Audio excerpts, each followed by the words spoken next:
Da li imaš osjećaj da tvoj posao stoji u mestu? Radiš ceo dan, zauzet si, umoran si. Nije problem u klijentima, nije problem u tržištu. Problem je u tome što nemaš sistem. Problem je u operativi. Ako misliš da sve zavisi od tebe, onda se grdno varaš.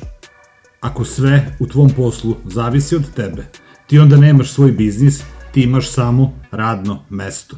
U ovom videu mi ćemo to da promenimo.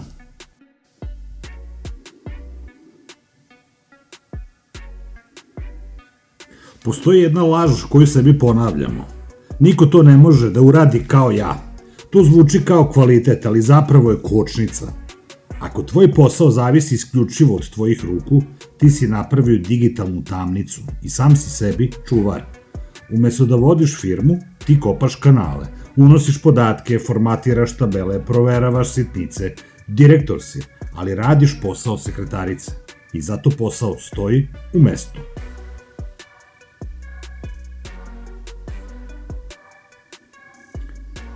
Hajde da pojednostavimo stvari. Šta je operativa? Sve što se ponavlja, sve što ima pravila, sve što ne zahteva tvoju dušu, nego tvoje vreme. Do sada si to radio jer misliš da nemaš koga da zaposliš, ali istina je, danas možeš da zaposliš najjeftiniju i najprecizniju radnu snagu na planeti, AI ili veštačku inteligenciju. AI ne spava, ne zaboravlja instrukcije, ne traži povišicu, ne pravi greške od umora. On može da drži sistem stabilnim dok ti razmišljaš kako da sledećeg meseca dupliraš prihode. To je razlika između radnika i vlasnika sistema.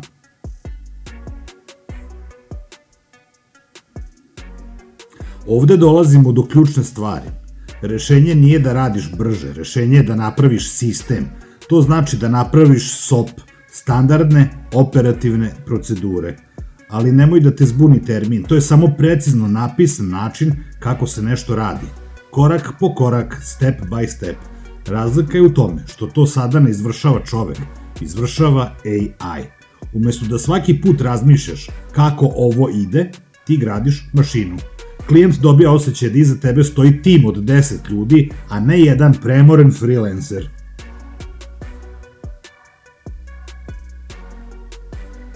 Sada konkretno, prvi korak, mapiranje ponavljanja. Napravi listu svega što radiš više od 3 puta nedeljno. Izveštaji, odgovori na ista pitanja, priprema ponuda, onboarding klijenata. To je tvoja trash lista. Sve to treba da izađe iz tvoje glave. Zatim daj AI-u jasnu komandu. Ovo je moj proces, napravi mi automatizaciju korak po korak, tako da na kraju samo kliknem OK. Drugi korak, AI kao prva linija fronta. Neka AI postane filter za operativna pitanja. Ako klijent pita koji je sledeći korak, AI može automatski da generiše status na osnovu tvojih beleški. Ti se ne mešaš u sitnice, ulaziš samo kada je potrebno donošenje odluke. Treći korak, pravilo 80-20. Postavi sistem tako da AI uradi 80% posla. Priprema, struktura, provera grešaka, tebi ostaje 20%. Potpis, autoritet, završna odluka.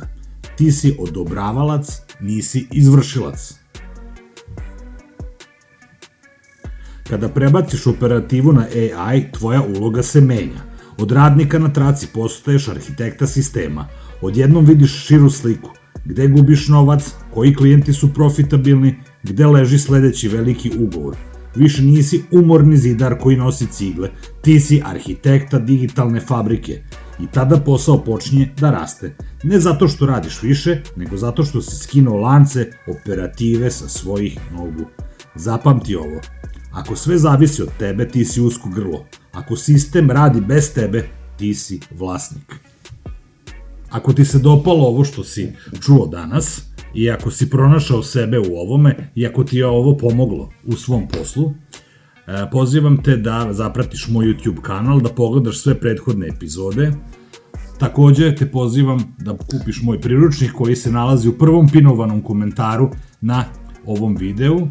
U njemu se nalazi kompletna strategija kako da napraviš mašineriju od svog radnog mesta.